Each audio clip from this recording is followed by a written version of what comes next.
പുഷ്പ സിനിമയിൽ ഭാര്യയ്ക്ക് വേണ്ടിയിട്ട് എന്തും ചെയ്യുന്ന അല്ലു അർജുനെ പോലെ ഒരു മുറി നിറയെ പഴയ ആൻറ്റി കളക്ഷൻ കൊണ്ട്, അതായത് ടേപ്പ് റെക്കോർഡർ, അങ്ങേ സൈഡിൽ പോയാൽ ക്യാമറ, ഇപ്പുറേ പോയ കാസറ്റ്, ഇപ്പുറേ ഇവിടെ വന്നു കഴിഞ്ഞാൽ സി ഡിയുടെ വലിയ സി ഡി, അങ്ങനെ കുറേ ഉണ്ട്. ഒരു മുറി നിറയെ. ഇന്നത് മുറി നിറയെ ഉള്ളത് ആളുകൾക്കും കൂടെ വിട്ടുകൊടുത്തേക്കുമാണ്. ഫസ്റ്റ് ഭാര്യയ്ക്ക് ഒരു സമ്മാനം കൊടുത്തിട്ടുണ്ടായിരുന്നു ആരാണ്, അതേതായിരുന്നു? അത് ആ ടേപ്പ് റെക്കോർഡർ ഏതായിരുന്നു? ഇതോ? ഇത് ഇതിൽ തുടങ്ങിയ ജീവിതമാണ്, ലവ് സ്റ്റോറിയാണ്.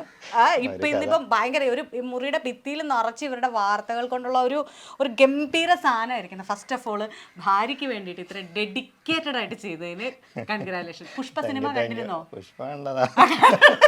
അതല്ലേ തന്നെ, പുഷ്പയിൽ ഭാര്യയ്ക്ക് വേണ്ടിയിട്ട് എന്തും ചെയ്യുന്ന അല്ലു അർജുൻ ആയിരുന്നു. അപ്പൊ അതുപോലെ അത്ര അവരല്ലു റിയൽ ലൈഫിൽ അല്ലുമാരൊക്കെ ഉണ്ടെന്ന്. ഇത് എവിടെന്നാ ഇത് ആദ്യം ഫസ്റ്റ് കളക്ട് ചെയ്തേ? ഇത് 2022 മാർച്ചിലാണ് വൈഫിന്റെ ബർത്ത്ഡേ. അപ്പൊ ആ ഒരു സമയത്ത് നമ്മളിങ്ങനെ പല സാധനങ്ങൾ എന്താണ് ഗിഫ്റ്റ് കൊടുക്കണേന്ന് അന്വേഷിച്ച് നടന്നപ്പോ ഒരു ആലുവയിലെ ഒരു ആന്റിക് ഷോപ്പിൽ വന്നെത്തി. അപ്പൊ ആന്റിക് ഷോപ്പിൽ നിന്ന് അന്ന് ഇങ്ങനെ കണ്ടപ്പോ ഒരു റേഡിയോ കൊടുത്താൽ എങ്ങനെ ഉണ്ടായിരിക്കും, കാരണം ഇതൊരു 76 മോഡലാണ്. റേഡിയോ പ്ലസ് കാസറ്റ് ഇടാണ്. അപ്പൊ ഇതിങ്ങനെ കണ്ടപ്പോ വർക്കിംഗ് കണ്ടീഷൻ അല്ലേ? എല്ലാം വർക്കിംഗ് കണ്ടീഷൻ. ഇത് എവിടെ തുറക്കുന്നു? ചെയ്ത് ഇതിങ്ങനെ കണ്ടപ്പോ നമുക്ക് എന്താ പറയാ, ഒരു സാധനം കൂടെ കാണിച്ചു തരാം. അവിടെ നിന്ന് ഒരു കാസറ്റ് എടുത്തു. ഇത് ഇംഗ്ലീഷ്, മലയാളം, ഹിന്ദി. പണ്ട് ഇടുന്നതായിരുന്നു, മറന്നുപോയി. ഇങ്ങനെ തന്നെയല്ലേ? യെസ്.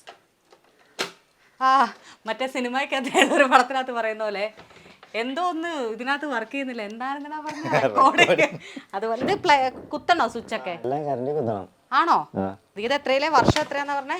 ഇത് 76.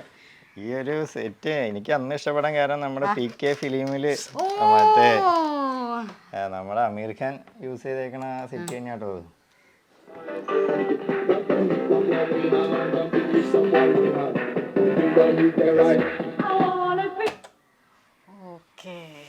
ശരിയാണ്, PK സിനിമയിൽ ആ റേഡിയോ കൊണ്ട് വരുന്ന ആ റേഡിയോ ആണല്ലേ? ഓക്കെ.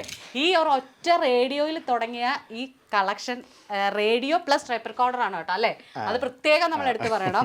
130 റേഡിയോസ് ആണ്. ഈ റേഡിയോസ് കേരളത്തിൽ എല്ലാ ജില്ലയിൽ നിന്ന് എത്ര വീട് തെണ്ടി കിട്ടിയതായത് പറ, എത്ര വീട് തെണ്ടി കിട്ടിയതാ? എന്താണെങ്കിലും 130 വീടെന്ന് പറയാം. 130. ഞാൻ പറഞ്ഞില്ല, ഞാൻ ഓൺലൈൻ സൈറ്റുകൾ അങ്ങനെയൊന്നും അല്ല കളക്ട് ചെയ്തത് എല്ലാം, കാരണം അത് ഒരുപാട് വിലയാ. അപ്പൊ ഞാൻ പല വീട് ഇങ്ങനെ ബന്ധം വെച്ചാണ് കിട്ടിയത്. ഒരാളുടെ അടുത്ത് നിന്ന് മേടിക്കുമ്പോ ആ കാലത്ത് ഈ സെറ്റുകളെല്ലാം ആദ്യം പറയട്ടെ, എല്ലാം ഗൾഫിൽ നിന്ന് കൊണ്ടുവന്ന സെറ്റുകളാണ്. അതായത് ഇന്ത്യൻ മെയ്ഡ് ഒന്നുമില്ല. പഴയ കാലത്ത് ഗൾഫിലുള്ള ആൾക്കാർ നാട്ടിയിട്ട് അപ്പൊ ഒരു ഇന്ത്യൻ ബ്രാൻഡ് എന്ന് പറയുമ്പോൾ വളരെ ചുരുക്കമുള്ളൂ. ബാക്കിയെല്ലാം പുറത്തെ ജപ്പാൻ മെയ്ഡ് ആണല്ലോ. അപ്പൊ അത് തന്നെയാണ് ഇതിന്റെ ഒരു ക്വാളിറ്റി ഉള്ള സാധനം. അത് ഇപ്പോഴും വർക്ക് ചെയ്യണത് എന്തുകൊണ്ടാന്ന് വെച്ചാൽ അന്നത്തെ ഒരു പ്രോഡക്റ്റ് ലൈഫ് ലോങ് ആണ്. ലുക്ക് കണ്ടപ്പോ നിങ്ങൾ അവർക്ക് ആളൊരു എഴുത്തുകാരനോ ഇങ്ങനെ ആന്റിക് പ്രേമിയാണോ എന്ന്? കഷിയുടെ മേഖല എന്ന് പറഞ്ഞാൽ IT ആണ് അല്ലേ? ഒരു മറ്റേ പണ്ട് പറയുന്ന പോലെ ബീഫും ഏത്തപ്പഴം പോലുള്ള കോമ്പിനേഷൻ, ഇപ്പൊ അത് നല്ല കോമ്പിനേഷനാണ്. എങ്ങനെയാണ് ഒരു IT പ്രൊഫഷൻ ഇതിന് സമയം കണ്ടെത്തി ഇത്രമാത്രം ഒരു നൊസ്റ്റാൾജിയ? നമ്മളൊക്കെ 90കളുടെ വസന്തം എങ്ങനെയാണ് ഇങ്ങനെ? അതെന്ന് പറഞ്ഞാൽ 90s ഒരു എന്താ പറയാ, ടീനേജ് ആയിട്ടുള്ള ആളുടെ എല്ലാവരും ഒരു ഡ്രീം ഡിവൈസ് ആണ് ടേപ്പ് റെക്കോർഡർ എന്ന് എനിക്ക് തോന്നിയിട്ടുണ്ട്. അപ്പൊ ആ ഒരു എന്താ പറയാ, ആ ഒരു സെറ്റപ്പാണ് നമ്മൾ ഈ 2024 ഇവിടെ ചെയ്തത്. അതായത് ആ കാലത്തെ ഒരുപാട് ഡ്രീം ഡിവൈസായ ടേപ്പ് റെക്കോർഡറാണ് നമ്മുടെ ഇതിനകത്ത് കാണിക്കാൻ. എനിക്കാണെങ്കിൽ സത്യം പറഞ്ഞാൽ പലതിന്റെയും പേരറിയില്ല, പക്ഷെ ഒരെണ്ണം എനിക്ക് ഭയങ്കരമായിട്ട് ഇഷ്ടപ്പെട്ടു. ഇതൊക്കെ ഉള്ളത് വീട്ടിലേതാണ്ട് വലിയ അന്തസ് പോലെയല്ലേ? അതായത് വലിയ സാധനം. ടേപ്പ് റെക്കോർഡിന്റെ ഒരു അവസാന കാലാണ്, 2000 മുമ്പ് വരെ ഉള്ളൂ. അല്ല, നമ്മളൊക്കെ അതൊക്കെ ഉള്ള വലിയ സാധനം. അതായത് നമ്മുടെ വീട്ടില് നിങ്ങളുടെ വീട്ടിലെ റേഡിയോ എന്തുകൊണ്ട് ഇത്രയല്ല, അത് ചെറുതെന്ന് പറഞ്ഞിട്ട് ഇത്രയും വരുമ്പോഴല്ലേ നമുക്കൊക്കെ ഒരു അന്തസ്. ഡിജിറ്റൽ ഡിവൈസിന്റെ വരവോടുകൂടി നമ്മുടെ ഈ അനലോഗ് റേഡിയോകൾ അല്ലെങ്കിൽ ഇതെല്ലാം എല്ലാ വീടുകളിൽ നിന്നും തള്ളി തുടങ്ങി. അപ്പൊ നമ്മളെ പോലെയുള്ള ഇങ്ങനെ കളക്ട് ചെയ്യുന്ന ആൾക്കാർ അത് കളക്ട് ചെയ്ത് സേവ് ചെയ്ത് വെച്ചേക്കണേ. ഒരു 10 വർഷത്തിന് ശേഷം ഇതിന്റെ മൂല്യം ഭയങ്കരമായിരിക്കും. അത് ശരിയാ, കാരണം ഞാനൊന്ന് കളക്ട് ചെയ്ത പോലെയല്ല ഞാനിപ്പോ കളക്ട് ചെയ്യണല്ലോ കേട്ടോ. ഞാനൊരു 1 ഇയറാ കളക്ട് ചെയ്ത്. എന്തുകൊണ്ടാന്ന് വെച്ചാൽ നമ്മൾ ആവശ്യത്തിൽ കൂടുതൽ കളക്ട് ചെയ്ത് എനിക്കത് മെയിൻറ്റെയിൻ ചെയ്യാൻ പറ്റില്ല. പിന്നെ ഇപ്പൊ ഒരു സാധനം നമ്മളിങ്ങനെ കൊണ്ടുവന്ന് ഇങ്ങനെ ഡെഡ് ആയിട്ടിരിക്കണ നമുക്ക് തന്നെ വിഷമമാണ്. അപ്പൊ നമ്മളത് മേടിച്ച് അത് സെറ്റ് ചെയ്ത് റീസെറ്റ് ചെയ്ത് വർക്കിംഗ് കണ്ടീഷൻ ആക്കി വെക്കണം എന്നൊരു ഇതുണ്ടായിരുന്നു. പിന്നെ ആവശ്യത്തേക്ക് കൂടുതൽ കളക്ട് ചെയ്ത് എനിക്കത് ഒട്ടും മെയിൻറ്റെയിൻ ചെയ്യാൻ പറ്റില്ല. അപ്പൊ അതുകൊണ്ട് ഇപ്പൊ ഇല്ല. 1 ഇയറിലാണ് പരിപാടി. എനിക്ക് തോന്നുന്നു ഇതാണോ, ഇതിലല്ലേ മറ്റേ ഇട്ടിട്ട് ചെവിയിൽ വെച്ചിട്ട് ആ അത് തന്നെ സിനിമയൊക്കെ തോന്നല്ലേ? പിന്നല്ല അത്ര ക്വാളിറ്റിയാണ് ആ കാലത്തെ വാക്മാനാണിത്. ഓക്കെ, ജസ്റ്റ് ബാറ്ററി ഇട്ട് ഹെഡ്സെറ്റ് ഇവിടെ ഉണ്ട്, ഹെഡ്സെറ്റ് ഹെഡ്സെറ്റും വെച്ചിട്ട് കേൾക്കാം അല്ലേ?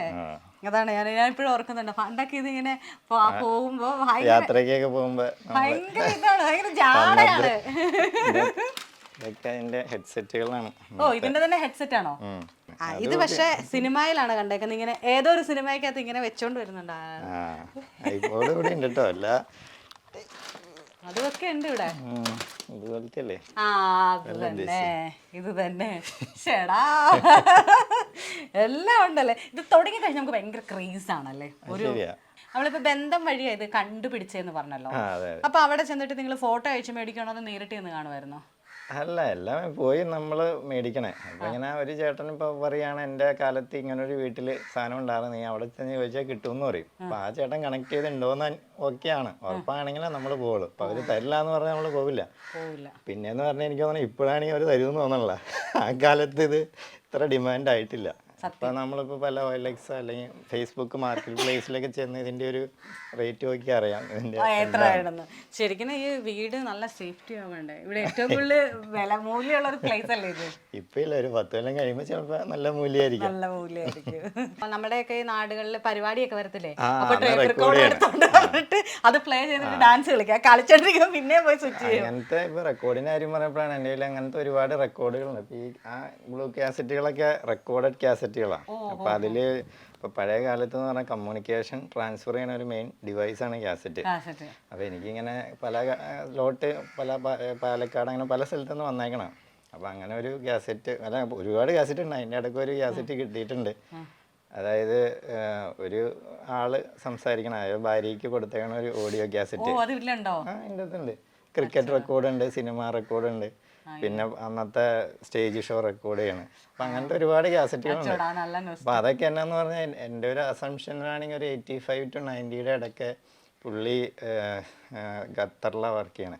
അപ്പൊ പുള്ളി അവിടെ തന്നെ ജോലി പോണ സമയത്ത് ഭാര്യയ്ക്ക് ഓഡിയോ അയച്ചേക്കണേ. അപ്പൊ ഈ ഒരു കാസറ്റ് ഇത്ര 40 കൊല്ലം കഴിഞ്ഞ് എനിക്ക് കിട്ടണേ. അപ്പൊ അത് എനിക്കിങ്ങനെ കിട്ടുമ്പോൾ ഭയങ്കര അത്ഭുതം. ഇത് ഇവര് ചിലപ്പോ ഈ കാസറ്റ് കേട്ടിട്ടുണ്ടാവുമെന്ന് ഒരു സംശയം. അവര് ഒറിജിനൽ ഓണർ വൈഫ് കേട്ടിട്ട്. ഇതിപ്പോ ഞാൻ പറഞ്ഞല്ലേ, നമ്മളൊക്കെ ആണെങ്കിലും കാസറ്റ് റൈറ്റ് ചെയ്യിക്കാൻ കൊണ്ടു, അതായത് സിനിമ പാട്ട് ഇങ്ങനെ ചേട്ടാ ഈ പാട്ടിന്റെ ഇവിടം തൊട്ട് ഇവിടം വരെ, അടുത്ത പാട്ടിന്റെ ഇവിടം തൊട്ട് ഇവിടം വരെ, ഇതൊക്കെ കാണുമ്പോ എനിക്കൊക്കെ സ്കൂളിലെ കോളേജിലെ നമ്മുടെ അല്ല സ്കൂളിലെ അത് തന്നെയാണ് നമ്മുടെ ഇതിന്റെ ഒരു ആസ്വാദന രീതി എനിക്ക് തോന്നിയിട്ടുള്ളത്. ഇപ്പൊ കാരണം എന്താന്ന് പറഞ്ഞാൽ ഇപ്പോഴത്തെ കാലത്ത് നമുക്ക് നെക്സ്റ്റ് അടിച്ച് അടുത്ത പാട്ടിട്ട് പോകും, എല്ലാം സ്പോട്ടില്ല. അന്നെന്ന് പറഞ്ഞാൽ നമ്മളിങ്ങനെ ഒരു കാസറ്റ് മേടിച്ചുകൊണ്ട് വന്ന് അത് പ്ലേ ചെയ്തിരിക്കുക, ആ പാട്ടിനായിട്ട് ഇരിക്കുക. അപ്പൊ അതുകൊണ്ട് അതിന്റെ ആസ്വാദന രീതി തന്നെ ഡിഫറെന്റ്. അതാണ് ആ പാട്ട്. ഇത് കാണാനേ ചെറുപ്പക്കാര് പിള്ളേരൊക്കെ വന്നിട്ടുണ്ട്. ചെറുപ്പക്കാര് പിള്ളേര് അതെന്ന് വെച്ചാൽ അവർക്കത് അറിയില്ല. നമ്മളിപ്പോ പറയുമ്പോ നമുക്ക് കണക്റ്റഡാണ്, നമ്മുടെ ക്യാമറയിലേക്ക് കണക്റ്റഡ്, ഒത്തിരി നോസ്റ്റൂസ് വരും. അതെ, എന്തായാലും 90s ആളുകൾക്കാണ് പിന്നെ ഇത് കൂടുതൽ ഇൻട്രസ്റ്റ് എന്ന് തോന്നിയിട്ടുണ്ട്. ഇതില് ഇപ്പം ഈ പറഞ്ഞ പോലെ തന്നെ ഇത് 130 ഇത് മൊത്തം. പിന്നെ ഈ വീടിന്റെ മറ്റൊരു സെക്ഷൻ എന്ന് പറഞ്ഞാൽ അവിടെ അത് വെച്ചു, ഇതും വെച്ചു. ഇതൊക്കെ സൂക്ഷിച്ച് ഒരാൾ വിൽക്കണ സാധനം, നമ്മളത് ഒരിക്കലും നശിപ്പിക്കരുത്. ഈ പറഞ്ഞ ഈ സെക്ഷനിലേക്ക് വരുമ്പോഴാണ് നമ്മൾ കുറച്ച് മുമ്പ് എടുത്തിരുന്നു കാസറ്റ്. അത് നമ്മളെ ടേപ്പ് റെക്കോർഡർ മാത്രം പോലെ അതിൽ പാട്ട് കേൾക്കണമല്ലോ. അത് നേരാ.